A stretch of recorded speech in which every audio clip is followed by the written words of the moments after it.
Hello, this is Darren again from Whiskeyjack Toys.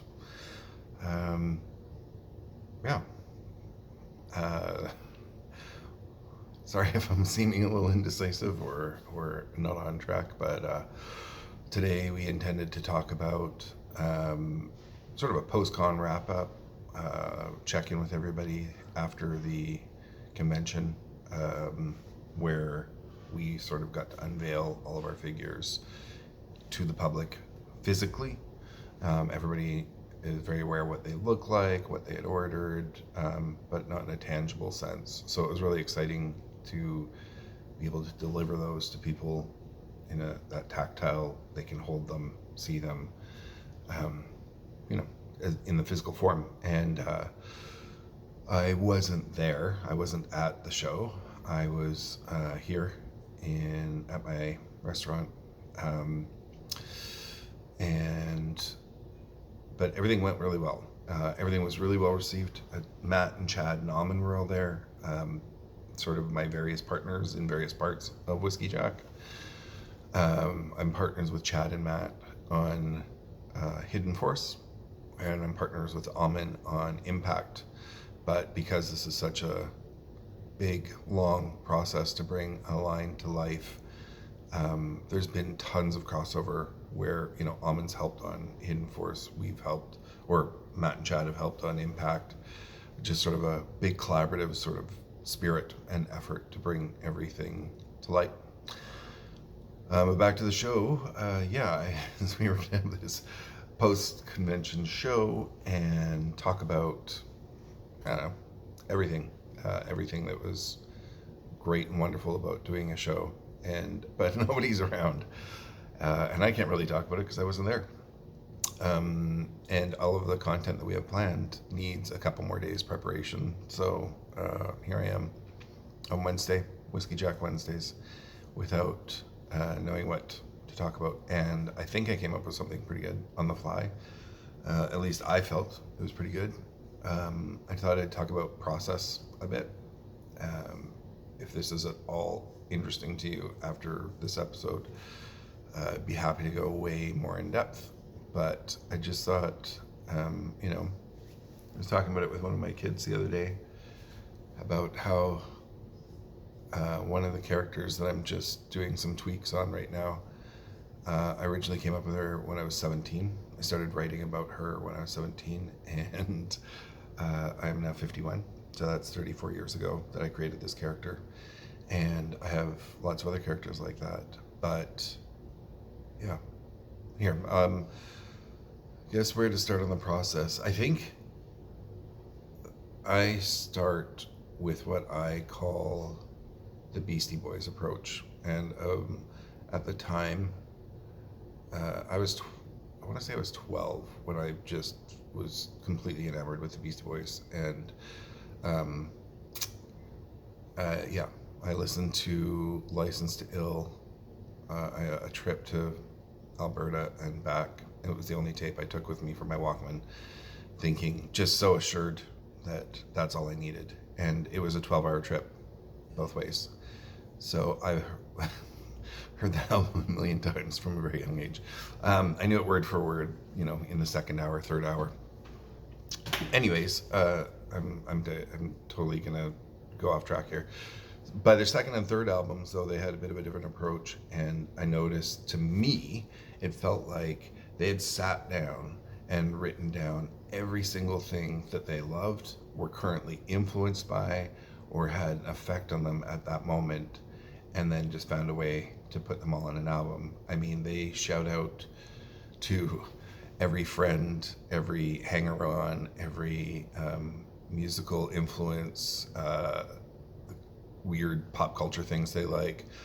And it literally taught me that was a good place to start. Is I started writing down a list of hundreds of things that I liked in pop culture, in music, in comics, in movies, TV shows, and just some of my favorite things. I started with a list of my favorite things, and I went from there.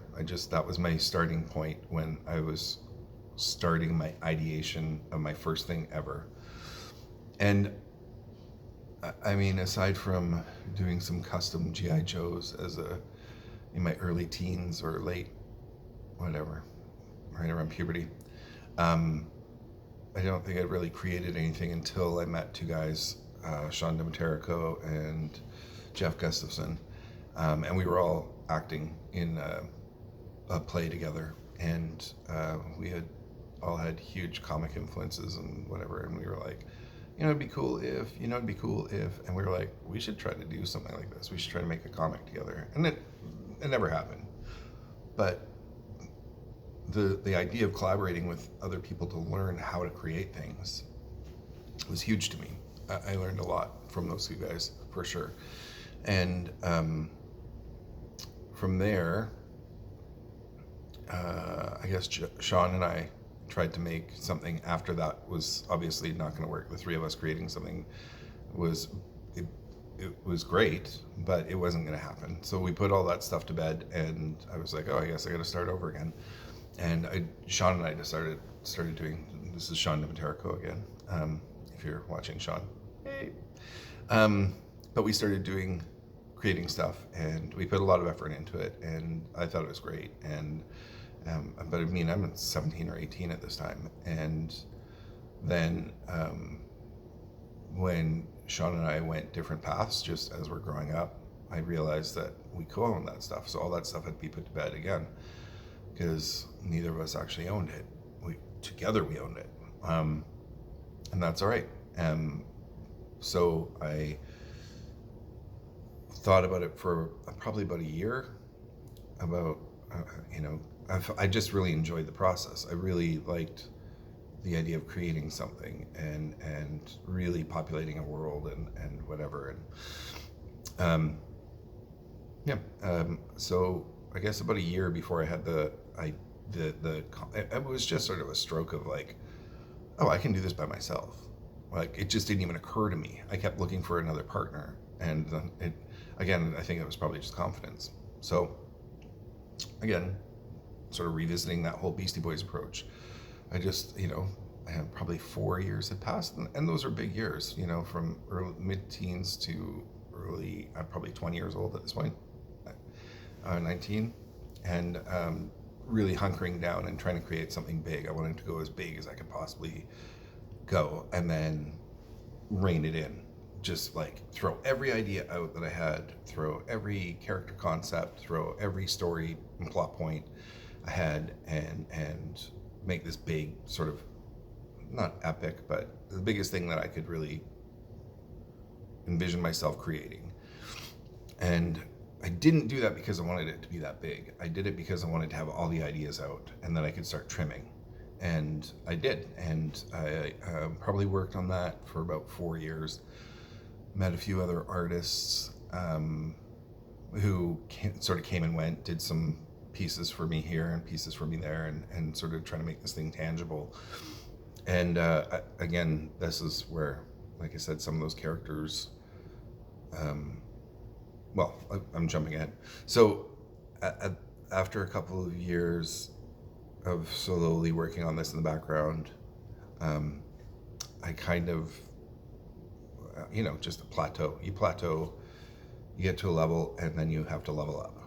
And so I got to a point where I realized almost all of it was garbage. Like, it just sort of, it hit me like the majority of the characters were awful.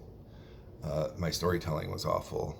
And I think it's just because I was growing up, and I was exposed to more contemporary works and more adult works, and I was like, oh, everything I've done here is trash. And it got me down at first. It totally got me down. And then I realized that was important. That wasn't the end of the process. That was a very crucial part of the process.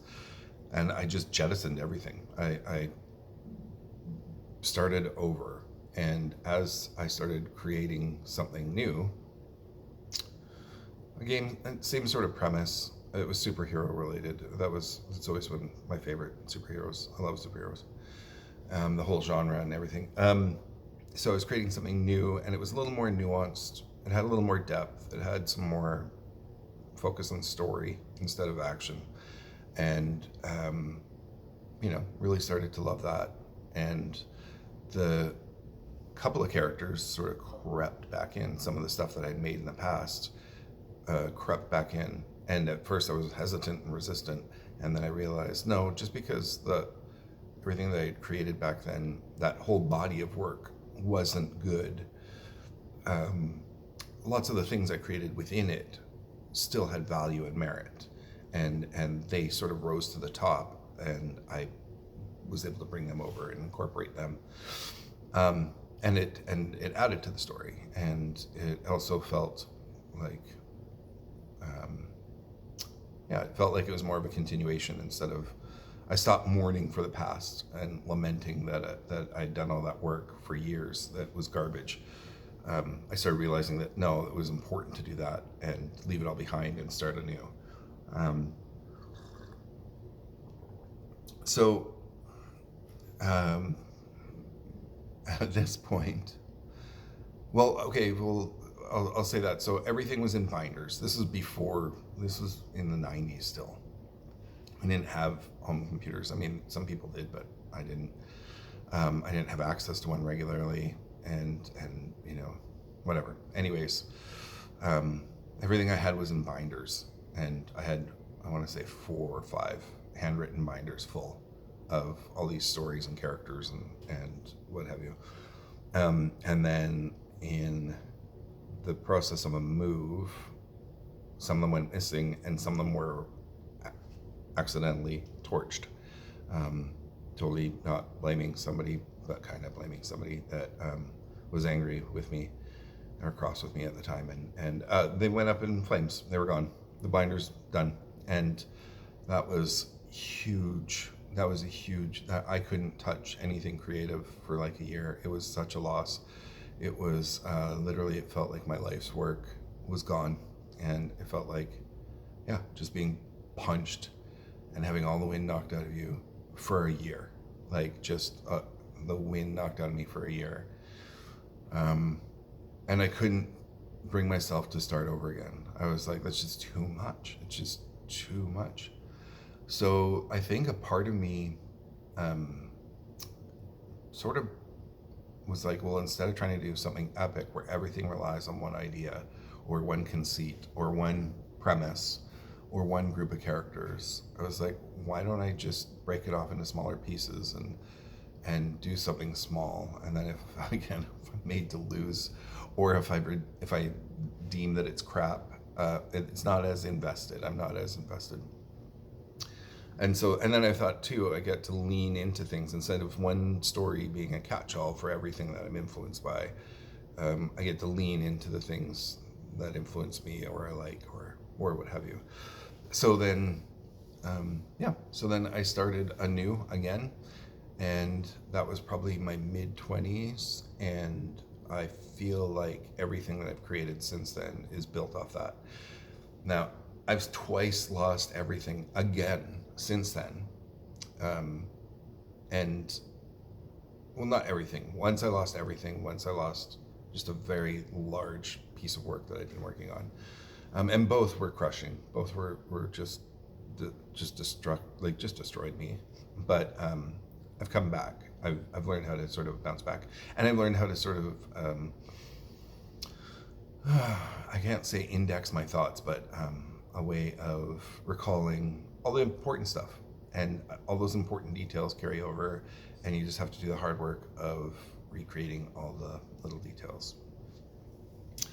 But somewhere in all of this, I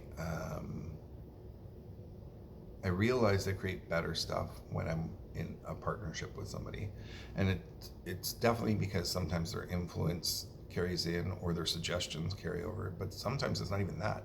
It's I want to impress them with how good things can be, how awesome it can be, or how great this can be. Whereas if it's just me, sometimes I'll just settle. I'm like, that's good enough. That's where I need to leave it. Oh yeah, that's fine. But if it's working with somebody, I'm like, I can do better for them. I can give them the best idea, or the most refined, or the best delivery. So, yeah, I'm over the past, I've worked with other people to varying degrees of success. I remember very briefly, Justin Bell and I were trying to create something together, and I don't think it really worked. I think that Justin's a fantastic author.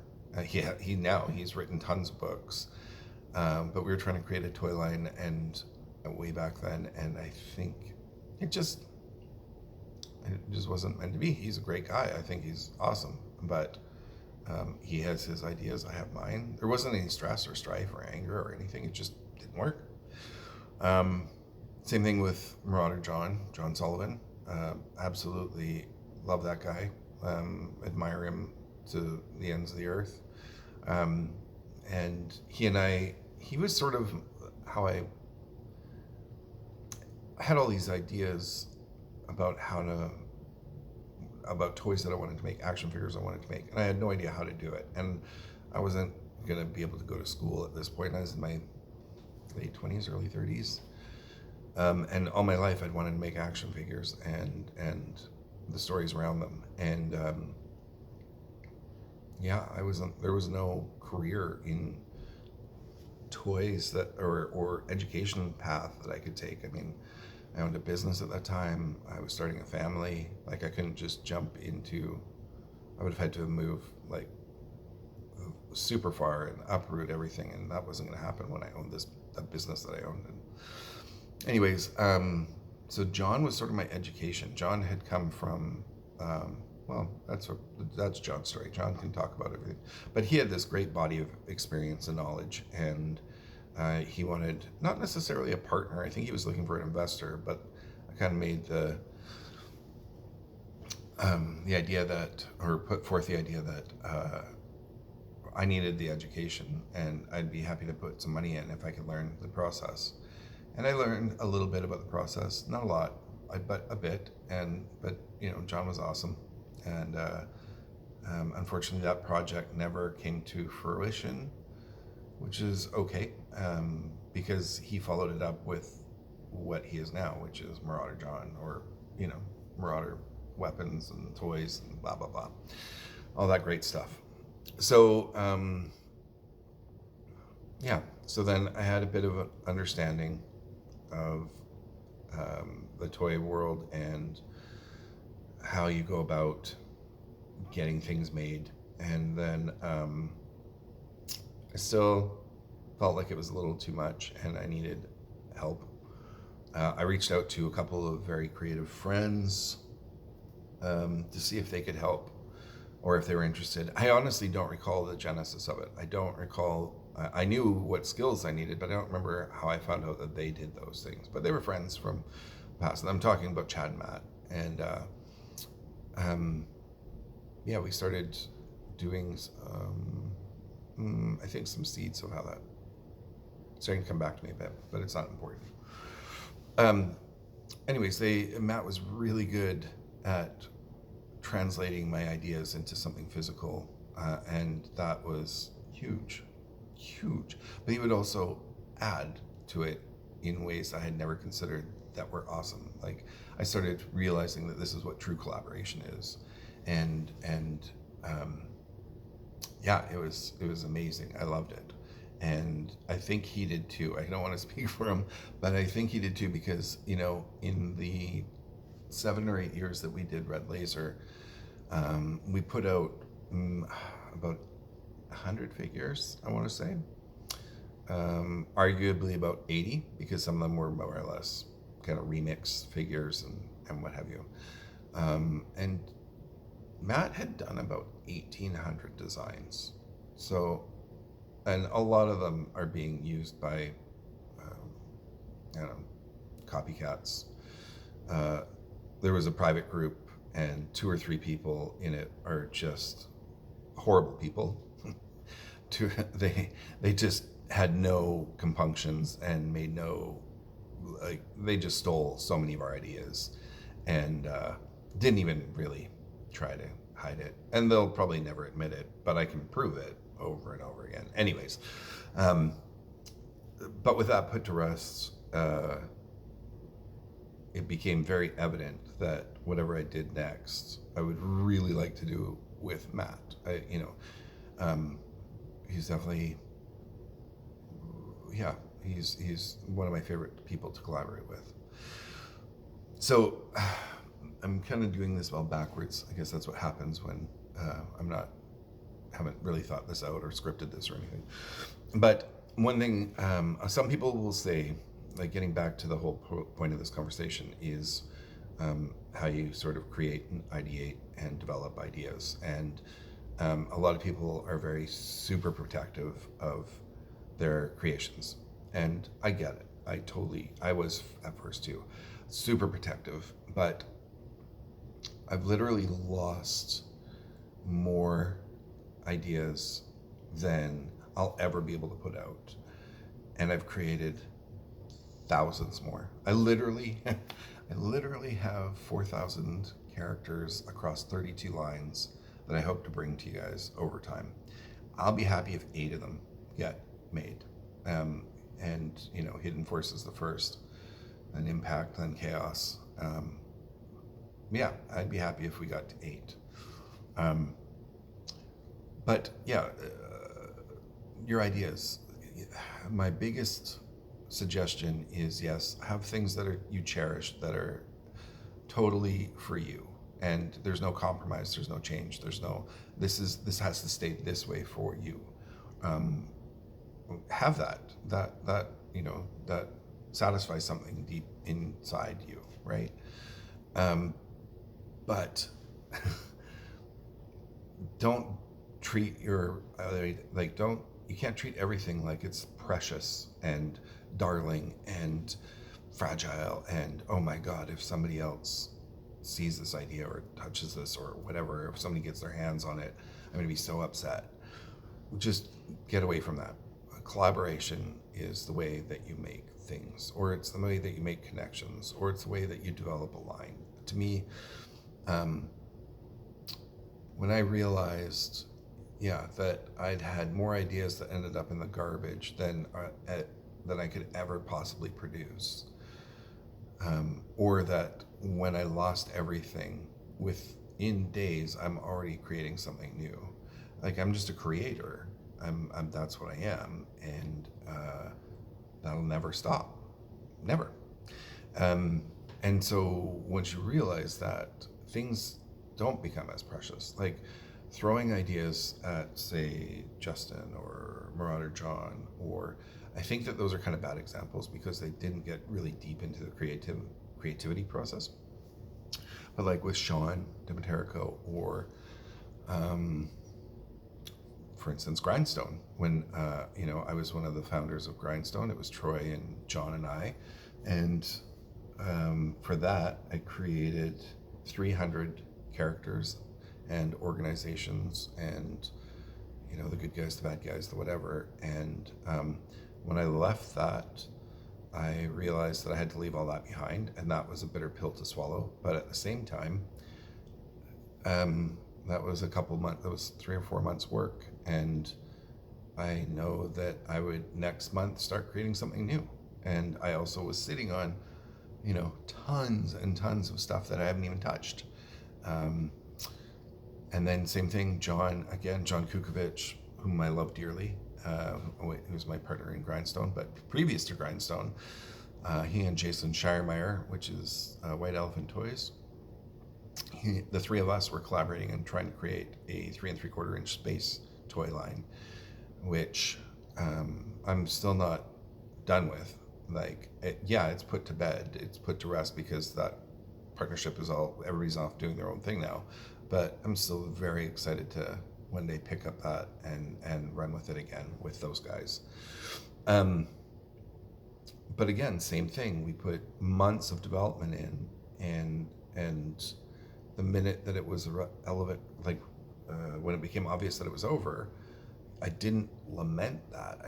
I was sad that that's not going to happen, but it wasn't like a creative stumbling block. If anything, it was just another practice at creating.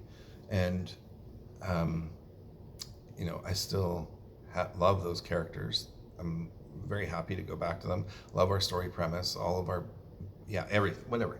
Anyways, I love it all, but it's okay. I put it to rest, and now I'm on to create something new. And um, I think that's just it. Is that if I had sat there hoarding and clutching my favorite thing and saying, "Oh, I need to protect this, and I need to do this, and only this," and that's it. And instead of opening myself to, I've got tons of ideas. I've got, and I'm saying all this as I'm sure you do too. You might have one best idea, but I'm sure you've got tons of others, and I just think that. Yeah, hold on to that one for you, or two or three. But don't let that hold you back from creating other ideas. And those ideas, whether they come out or not, those collaborations, you learn so much. But also, you learn a lot about yourself, and you learn a lot about what you like, and you start to develop a style. Um, yeah, but still, like that whole Beastie Boys brooch, like I said, is the greatest starting point, and I still use it. I still like when I'm tasked with coming up with something, or when I'm wanting to sort of dig up one of my earlier ideas and flesh it out. I will then, at that moment, take everything I like about that genre, or things that remind me of that, or maybe things that influence this or that, and I'll start there, and then I'll literally, even though it's a toy line, I'll come up with the music that I think would be associated with it, or books that that have, I feel are similar, or have a tether, or books that I think that the characters have read that have informed their character, or yeah, I mean, I can go into this in way more depth at some point, but I guess what I'm saying is that, like I said, I have 32 fully developed toy lines waiting in the wings, which I was saying to Eric Aranya the other day that I'm so embarrassed sometimes to say that. Like, I always tell people, oh, I've got like 16 or 18 ideas, when I have 32. Like, why? And they're not ideas. They're fleshed out. They have all the characters. They have all the plots. They have all the story elements, all the story beats, in various stages. Some of them have, like the superhero one. I have 300 issues of a comic framed, and I have the first 12 fully scripted, and I have intricate plots, not intricate, but like fully fleshed out storyboarding for the next, well, for the up to issue 60, and then I know what happens in every issue after that. It has 2,000 characters altogether, and yeah, and I, like I say, sometimes I have to make. I don't know why I tell people I have 16 or 18. I think that it makes me seem less crazy than having 32. But some of them are it's only supposed to have 8 to 10 figures, and it's actually a movie. Or others are like a handful of figures, and it's a book. It's not like they're all the same. It's not like they're all thousands of characters deep and whatever. But they're genre stories that fit the formats. Yeah.